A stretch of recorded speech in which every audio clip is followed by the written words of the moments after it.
Bonjour, bonjour, bonjour, bonjour, bonjour, madame la guitare. Bonjour, bonjour, bonjour, samtiko tsy mizarazara. Bonjour, bonjour, ka manao ana. Bonjour, bonjour, bonjour, saratsika aza mba tafao aminay. Raha tonga ny fety hatramin'ny lasilasy farevonigasy. Mianjo marefaka atao vorombola ka mitolatola. Ampitiavana no hiara-bako antsika rehetra izay manaraka an'izao horonan-tsary izao.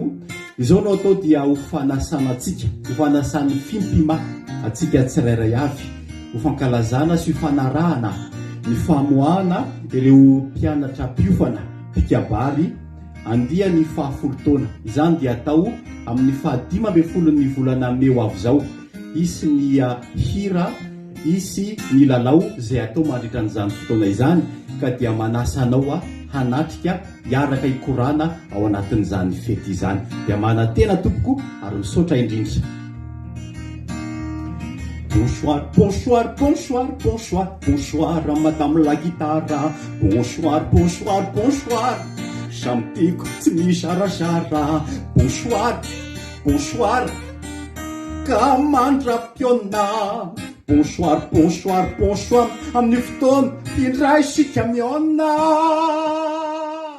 Maiza makafie